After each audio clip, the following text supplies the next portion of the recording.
Telur beranak, menipu balik tuan tanah.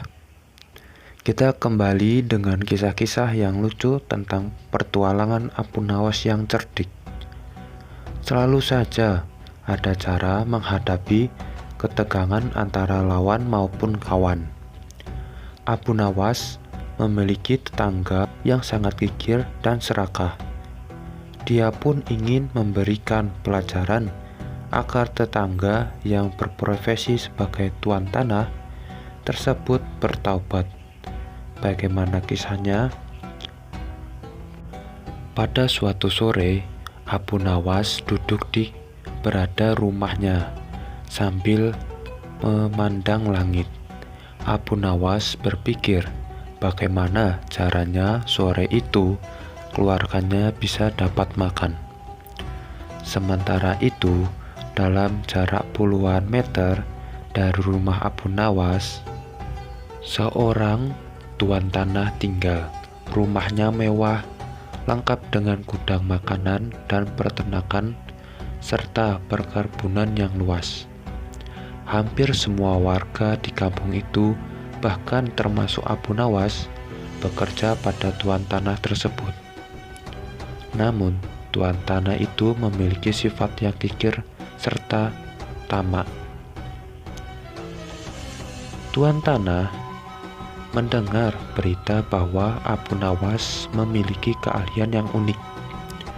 Apabila meminjam sesuatu, akan dikembalikan secara lebih dengan alasan beranak. Seperti meminjam seekor ayam, maka akan dikembalikan 2 karena ayam itu beranak. Tuan tanah lalu mencari cara agar Apu Nawas segera meminjam uang darinya. Kebetulan pada sore itu Apu Nawas ingin meminjam berupa 3 telur. Spontan saja tuan tanah senang bukan kepalang, karena pinjaman itu akan menjadi banyak nantinya. Bahkan tuan tanah tersebut menawarkan pinjaman yang lain, akan tetapi Apu Nawas menolaknya. Karena dia hanya butuh 3 butir telur itu saja. Saat tuan tanah menanyakan kapan telur itu akan beranak, Apu Nawas menjawab itu tergantung dengan keadaan. 5 hari berlalu. Apu Nawas pun mengembalikan telur yang dipinjamnya dengan 5 telur butir. Tuan tanah sangat senang dan dia menawarkan pinjaman lagi. Apu Nawas pun meminjam piring pentikar sebanyak 2 buah, dan tuan tanah itu dengan harapan piring pentikarnya beranak hanya telur ayam yang dulu. 5 hari pun berlalu. Apu Nawas mengembalikan piring pentikar sebanyak 3 buah.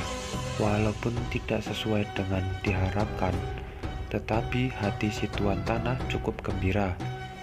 Tak apalah tuan tanah, karena bisa saja orang itu mempunyai anak tunggal, bahkan tidak memiliki anak. Mati mendadak. Pada hari selanjutnya, si tuan tanah menawarkan pinjaman uang senilai 1000 dinar. Sebuah jumlah yang cukup besar, bahkan bisa untuk menggaji seluruh karyawan tuan tanah selama 1 bulan. Dia menanti dengan tidak sabar. Hari berganti hari, bahkan 5 hari berlewat sudah. Tak terasa sudah berjalan 1 bulan, dan Apu Nawas tak kunjung datang ke rumahnya. Karena tidak sabar, si tuan tanah mendatangi Apu Nawas dengan didampingi pengawalnya. Mulanya si tuan tanah gembira, namun dia marah besar setelah menerima penjelasan dari Apu Nawas. Sayang sekali tuan, uang yang saya pinjam bukannya beranak, malah 3 hari setelah saya bawa pulang mati mendadak, ujar Apu Nawas. Mendengar itu, si tuan tanah menjadi geram. Pengawalnya hampir saja memukul Abu Nawas. Tapi untung saja tidak jadi karena ada rombongan pekerja yang baru pulang. Tuan tanah mengadukan Abu Nawas ke pengadilan dan berharap Abu Nawas digantung dan bahkan dihukum mati. Di depan hakim, Abu Nawas melakukan pembelaan dengan membeberkan semua duduk persoalannya. Demikian juga dengan si tuan tanah.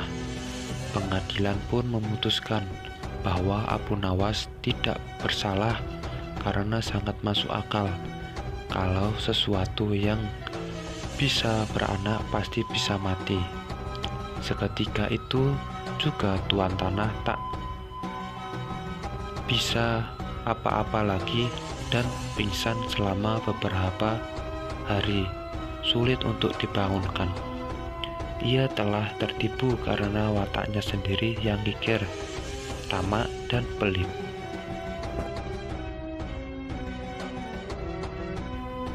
Abu Nawas 2 kali terbebas dari kematian. Pada suatu hari, Abu Nawas berjalan-jalan hingga sampai di kampung pedalaman. Kampung tersebut berada di daerah gurun dan jauh dari tempat tinggalnya.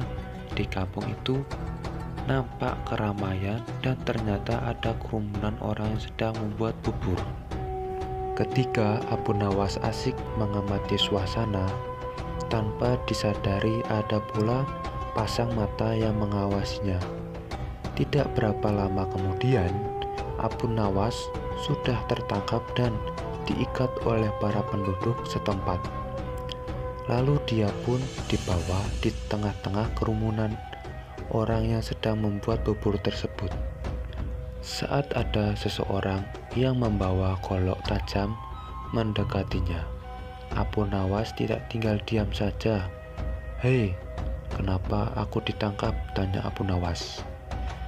Salah seorang dari mereka menjelaskan bahwa setiap ada orang asing, mereka akan menyembelih lalu mencampurkan ke dalam adonan bubur dan memakannya. Mendengar penjelasan itu, Abu Nawas ketakutan. Namun, meski dalam keadaan terjepit, dia masih sempat berpikir dengan jernih. Abu Nawas akan dijadikan bubur. Kalian lihat saja, badanku kurus kering, jadi dagingku tidak banyak. Kalau kalian mau, besok aku bawakan temanku yang badannya gemuk, sehingga kalian bisa makan untuk 5 hari lamanya. Aku berjanji, maka lepaskan aku, minta Abu Nawas. Karena janjinya itu, akhirnya Abu Nawas dilepaskan. Abu Nawas berpikir keras untuk menemukan siasat agar dirinya berhasil membawa teman yang gemuk. Terlintas di pikirannya bahwa sang Raja Harun ar-Rasyid seharusnya raja tahu kondisi ini, dan alangkah baiknya jika dia mengetahuinya sendiri, guman Abu Nawas dalam hati. Abu Nawas pun segera menghadap Raja Harun. Dengan berbagai bujuk rayuan, akhirnya dia berhasil mengajak raja hanya berdua saja. Sesampainya di kampung pedalaman itu, tanpa banyak bicara, warga langsung menangkap raja. Abu Nawas pun segera meninggalkan kampung itu. Dalam hatinya dia berpikir, bila raja pintar, pasti dia akan bisa membebaskan diri. Tapi kalau tidak, maka raja akan mati. Abu Nawas berpikir gambling, begitu ya, karena dia yakin bahwa rajanya cukup cerdas untuk bisa meloloskan diri dari kampung pedalaman itu. Sementara raja yang sedang ditawan tidak menyangka sama sekali akan disembelih warga kampung pedalaman yang masih merupakan wilayah kekuasaannya. Dalam keadaan takut, raja memiliki inisiatif juga rupanya. Jika membuat bubur, Dagingku ini tidaklah terlalu banyak, karena banyak lemaknya. Kalau diizinkan, kalian akan aku buatkan peci, kemudian dijual dengan harga jauh lebih mahal daripada harga buburmu itu. Bujuk Raja Harun ke warga kampung pedalaman. Mereka menyetujui dan meminta raja untuk menyelesaikan peci itu. Setelah peci selesai dibuat, raja pun dibebaskan. Setelah raja dibebaskan, Abu Nawas segera dipanggil karena telah berani mencelakai rajanya sendiri. "Wahai Abu Nawas, engkau benar-benar telah membahayakan aku. Kamu harus digantung," ujar Raja Harun dengan geram. Namun, Abu Nawas minta diberi waktu untuk membela dirinya. "Baiklah, tetapi kalau ucapanmu salah, niscaya engkau akan dibunuh hari ini juga," ujar Raja Harun. "Tuanku, alasan hamba menyerahkan kepada pembuat bubur itu karena ingin menunjukkan fakta kepada Paduka. Karena semua kejadian di dalam negeri ini adalah tanggung jawab Paduka kepada Allah SWT kelak. Raja yang adil sebaiknya mengetahui perbuatan rakyatnya," kata Abu Nawas.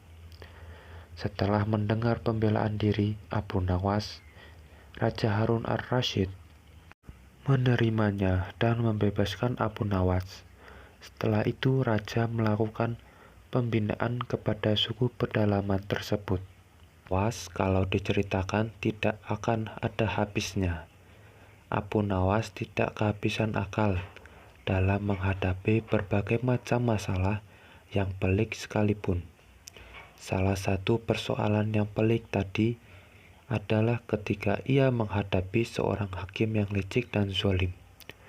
Ia pun mampu menghadapi kelicikan dan kezaliman itu dengan kelicikan pula, hingga persoalan bisa selesai. Pada masa pemerintahan Khalifah Harun ar-Rasyid, ada seorang hakim yang baru saja diangkat. Hakim ini terkenal zalim.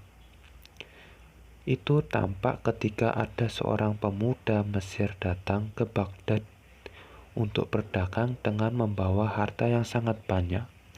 Pada suatu malam, pemuda ini bermimpi telah menikah dengan seorang wanita, yang mana wanitanya adalah anak dari seorang hakim, di mana si pemuda membawa mahar mas kawin yang sangat banyak. Mimpi tersebut lantas diceritakan ke banyak orang, sehingga sampailah berita mimpi itu ke telinga sang hakim. Hakim langsung saja mendatangi pemuda Mesir itu serta meminta mahar untuk anaknya.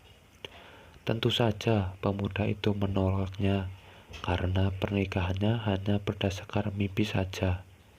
Namun sang hakim tersebut tetaplah arogan dan memintanya. Sang hakim bahkan merampas semua harta pemuda Mesir itu hingga membuat pemuda itu menjadi miskin. Bahkan si pemuda itu menjadi pengemis.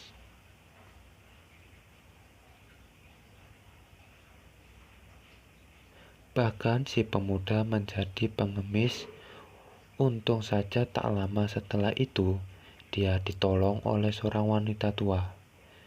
Tidak terima dengan perlakuan sang hakim, wanita tua itu pun membawa pemuda Mesir kepada Abu Nawas untuk mengadu. Begitu dengan pengaduan Abu Nawas, langsung saja mengambil tindakan. Ia mengajak semua murid yang diajarinya untuk datang malam hari dan membawa kapak, cangkul, martil, dan batu. Dengan arahan Abu Nawas, murid-muridnya pun langsung bergerak ke arah tuan hakim. Mereka seperti demonstran yang berteriak-teriak lalu menghancurkan rumah hakim itu sesuai dengan perintah Abu Nawas. Melihat peristiwa itu, sang hakim pun keluar rumah dengan marah-marah dan bertanya, "Siapa yang menyuruh kalian melakukan semua ini?" Mereka pun menjawab, "Guru kami, Syekh Abu Nawas." Melaksanakan perintah mimpi. Tidak terima dengan ulah murid-murid Abu Nawas, hakim itu melaporkan Abu Nawas ke Baginda Raja pada keesokan harinya. Pada hari itu Abu Nawas dipanggil oleh raja untuk menghadap. "Wahai Abu Nawas, mengapa kamu merusak rumah hakim?" tanya Baginda. "Wahai tuanku, itu semua karena hamba bermimpi, dan dalam mimpi itu justru Tuan Hakim sendiri yang menyuruh hamba untuk merusak rumahnya," jawab Abu Nawas. Baginda Raja merasa aneh dengan jawaban itu dan bertanya, "Wahai Abu Nawas, hukum mana yang kamu pakai itu?" Dengan tenang Abu Nawas menjawab, "Hamba memakai hukum yang juga dipakai Tuan Hakim yang baru saja ini." Mendengar penuturan yang singkat itu, sang hakim pun menjadi pusat serta terdiam 1000 bahasa. "Wahai hakim, benarkah kamu juga mempunyai hukum itu?" tanya Baginda. Sang hakim hanya terdiam saja saat ditanya. Baginda Raja meminta penjelasan dari Abu Nawas. "Hai Abu Nawas, coba jelaskan kepada kami apa peristiwa seperti ini?" tanya Baginda. Abu Nawas lantas menyuruh masuk pemuda Mesir itu untuk memberikan kesaksian. "Wahai anak Mesir, ceritakan apa yang sebenarnya terjadi sejak engkau datang." "Sebenarnya terjadi sejak engkau datang ke negeri ini?" tanya Baginda. Pemuda itu pun menceritakan penderitaan yang dialami akibat kezaliman sang hakim. Setelah si pemuda selesai bercerita, Baginda Raja langsung murka dengan adanya keboboran ini sikap hakim yang baru saja diangkatnya itu. Baginda Raja lantas merampas semua harta sang hakim dan diberikannya kepada pemuda Mesir itu. "Wahai, salut deh dengan Abu Nawas yang berani melawan ketika ada ketidakberesan di negeri ini. Semoga saja di Indonesia ini ada orang-orang yang berani layaknya sikap Abu Nawas yang menentang kezaliman." Baginda Raja pulang ke istana dan langsung memerintahkan para prajuritnya menangkap Abu Nawas. Tetapi Abu Nawas telah hilang, entah kemana, karena ia tahu sedang diburu para prajurit kerajaan. Dan setelah ia tahu para prajurit kerajaan sudah meninggalkan rumahnya, Abu Nawas baru berani pulang ke rumah. "Suamiku, para prajurit kerajaan tadi mencarimu." "Ya istriku, ini urusan gawat. Aku baru saja menjual Sultan Harun ar-Rasyid menjadi budak." "Apa? Raja dijadikan budak? Kenapa kau lakukan itu, suamiku?" "Supaya dia tahu di negeri ini ada praktek jual beli budak, dan jadi budak itu sengsara." "Sebenarnya maksudmu baik, tapi Baginda pasti marah. Buktinya para prajurit diperintahkan untuk menangkapmu. Menurutmu apa yang akan dilakukan Sultan Harun ar-Rasyid kepadaku? Pasti kau akan dihukum berat. Gawat, aku akan mengerahkan ilmu yang kusimpan." Abu Nawas masuk ke dalam. Ia mengambil air wudhu, lalu mendirikan sholat 2 rakaat. Lalu berpesan kepada istrinya apa yang harus dikatakan bila Baginda datang. Tidak berapa lama kemudian tetangga Abu Nawas geger karena istri Abu Nawas menjerit-jerit. "Ada apa?" tanya tetangga Abu Nawas sambil bergopoh-gopoh. Suamiku mati. Hah? Abu Nawas mati? Iya. Kini kabar Abu Nawas mati pun tersebar ke seluruh pelosok negeri. Baginda terkejut, kemarahan dan kegeraman beliau agak menyusut mengingat Abu Nawas adalah seorang yang paling pintar, menyenangkan dan menghibur Baginda Raja.